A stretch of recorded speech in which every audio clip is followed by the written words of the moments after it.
All right, welcome back. I'm back to do the second part of this tutorial, which will involve the pants, the other accessories, and the sleeves.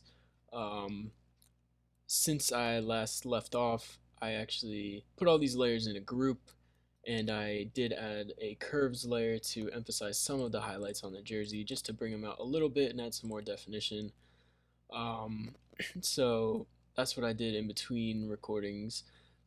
But now I'm going to continue on with the pants. The same process as I did with the jersey by duplicating this cutout layer here, selecting the layer mask portion, and I'm going to go around this with the pen tool to select the pants. Alright, here we are with our selection for the pants. Again, I'm going to do Shift, Command, and I to invert that selection, hit the backspace or delete key to erase all the other parts of the layer mask, and then I can deselect the selection with Command D, and we just have the pants, and we got rid of the rest of the cutout to isolate this. Fortunately, the Bears wear white pants with their navy jerseys, so changing gray to white is actually a very easy process. Usually you can just use a curves layer here, clip it to the pants, and brighten up that curve. That looks pretty white to me, so that would be good. But for the sake of thoroughness, I'll show you what to do if we were making these gray pants a darker color. First off, let me duplicate this layer so I don't lose that. What I would do is go to Filter, Camera Raw Filter, and in the basic section here, there's a slider called Exposure. What you want to do is turn that down just a little bit to darken all those light colors. Get a little bit of a darker base to work with.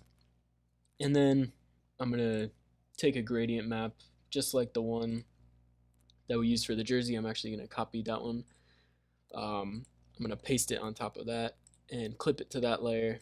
From there, I would again do the same sort of adjustment process that I did with the jersey layer to get the right lighting.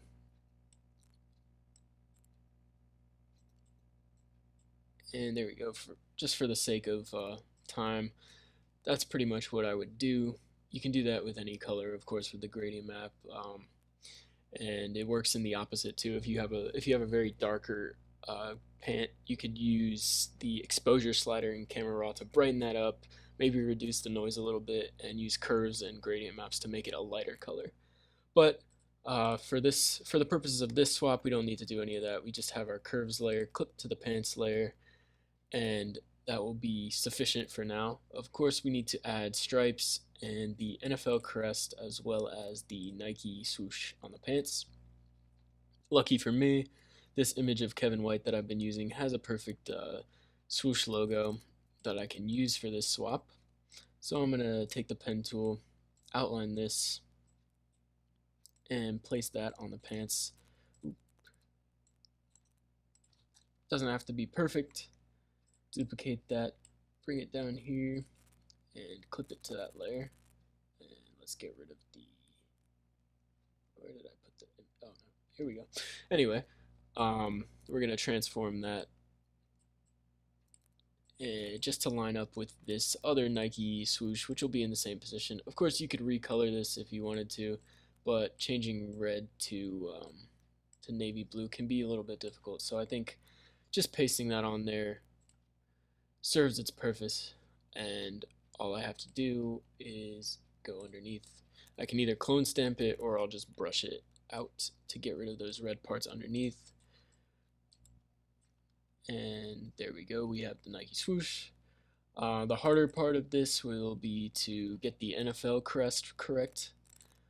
So again, I'm going to use the pen tool to do that, but it can get a little bit difficult to manipulate this in the correct way because the pants usually crease many times up at the top of the hip. But there's a few ways that we can work with that. So I'm going to clip that to the pants as well. There's a little bit of a shadow on this NFL logo, but I think the placement would be somewhere around here. What I'm going to do is go into Camera Raw here. I'm going to turn up the exposure actually, and the contrast to sort of bring out this definition a little bit. And I'm going to up the blacks to try and mitigate that shadow a little bit. It's still there, as we can see, so I'm going to go to the dodge and burn tool, go to the shadows on the dodge tool, go to shadows here, turn up the exposure, and then you can brush this part to brighten up those shadows, even though you lose a little bit of the contrast there of the darks. You can just go around the light parts and it works well enough. I think I'm going to make this a little bit bigger, just adjust it. Of course, making a swap is really just a game of making little adjustments over and over when you see them. So it's no big deal that I just change this a little bit, warp it to kind of match the contour, and then I'm going to add some more of these shadows over the creases where I want them using that black brush. And I'm going to lower this opacity a little bit. So I'm just going to put these here. And that shadow on top is bothering me a little bit. So what I'm going to do is make another layer, select this layer, and then grab the white from the side and raise my opacity back a little bit and brush in these dark parts that I need to be a little bit lighter. And then I'll take the blue and fix this part a little bit and just make these little minor adjustments to get it a little bit closer to where I want it to be. Let's save that L a little bit since that kind of disappeared due to the lighting. Just add these little pieces back in to make it look a little bit better. And there we go. I think that works well enough. Again, this is kind of a tricky part, to be honest. It's just hard to get that crest right because you don't really know exactly where it goes all the time. It's kind of hard to decide the positioning of it when you're moving it onto a different jersey. Anyway, on to a little bit easier part, the stripe. Again, we can use this one from Kevin White, and we're just going to use the pen tool once again to select that. Alright, now that I have this stripe layer, I'm going to clip it to the pants. And then I have this task ahead of me to manipulate this in the way that it needs to match up with this stripe here. So the first tool I'm going to go to is this puppet warp tool to anchor the bottom part where I want it to be. And then we can move all the way up in order to get it to match up with the top portion and to make that sit where we want it to be. Alright,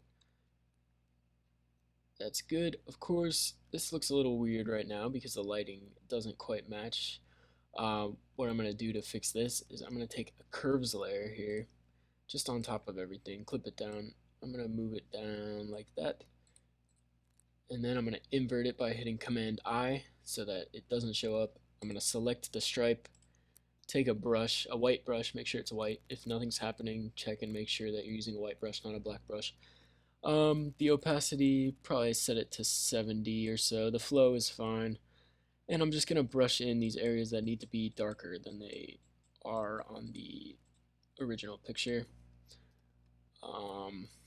The orange still looks a little bright, so what I'm going to do is go into Camera Raw Filter, and I'm going to go to the color mixer portion, go to luminance, and take this orange slider and move that down.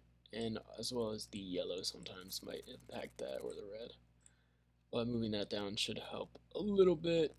And I think I'm going to add some shadows of my own on there because it still seems a little bit flat and bright on that bottom side. So I'm going to make another black brush at a low opacity and a low flow. I'm going to select this stripe, and then I'm going to go around these edges that I think need to be darker. Alright, so what I'm going to do now is merge all three of these layers here. Or you can convert them to a smart object or duplicate them if you're worried about losing what you have. That's probably a safer way to do it. But what I'm going to do is do this liquefy tool here. I'm going to show that original pants layer so I can see where I'm manipulating here. And I just need like portions like this to match up a little better with the way that the stripe aligns. Alright, so I think that's a little bit better there. And I kind of got the lighting matched up a little bit better than it was before. So for now, we're going to move on from the pants, and the next thing that I like to do would be the tights. Again, I'm going to select all these layers by holding Command and then hitting Command G to make them into a group. Name that group pants. Just to keep organized, I'm going to make another duplicate of the cutout layer and name this one tights. And do the same process that I've been doing this whole time by cutting out this part that I'm going to need, which is just any of the skin that's showing on the legs. And you don't need to be completely precise, especially underneath the pants part, because that's already cut out and on top of this layer. Alright, again, we're going to Shift Command I, invert that selection, delete everything else, and now we just have the tights here. What I like to do for this part is, again, take a gradient map. I'm just going to copy the one from the jersey again, Command C, and then Command V to paste it. I'm going to put that on this tights layer, clip it there. As you see, it still kind of looks like skin a little bit. So what I like to do to fix that is just to take a brush, maybe around 50 or 60% opacity and a lower flow, and I'm going to select a color from here and kind of just brush out like the details a little bit. Not like fully Gaussian blurring it or anything, but I do want to sort of get rid of those details of the skin, and it makes it look smoother, just like a tight does on an NFL uniform. So there we go. That part, pretty simple with the tights. That part doesn't take long at all. Just a few layers there. I'm going to move on to the sleeves now, and I'm going to do that wristband on his right and left hand as well. So I'm just going to name this one sleeves, even though it includes those wristbands. Same process, just surrounding this part that I'm going to recolor with the pen tool. Alright, now we have those sleeves selected. It doesn't matter that we have a little bit underneath the jersey selected as well. Again, that's covered by the jersey layer. So I still have that gradient map from the jersey selected. I'm again going to Command V, paste that on here and clip it there. Look at that, we got the correct color for the sleeves. It matches up with the jersey. Looks good. Now we're just going to clean up like these hard edges from the pen tool on this blurry part of the hand. Again, by going to the sleeves layer mask, not the gradient map one. And we're going to use that lower flow, lower opacity brush to fix that hard edge. You can move the opacity up a little bit as long as you keep the flow down and the brush soft, just to clean that up, because we don't want that red sticking out from this underlying layer, and we don't want this hard edge from the blurriness of the skin and the gradient map. And of course, we are going to do these wristbands, but since they're blurry as well and they're small, I'm just going to go ahead and do that with the brush tool instead of doing the pen tool. You need to be precise with this a little bit, but since it's blurry, there's a little bit of leeway. Always you can go back and erase the portions that you overextend. Alright, we got those wristbands done, and that is going to conclude this second part of the tutorial regarding the pants and the accessories. The next part, part 3, is going to be the helmet, the face mask, and the chin strap, and that should be the final part. I'll do the background and the color correction in that part as well. So thank you for sticking with me this far, and I will hopefully see you guys in the next part.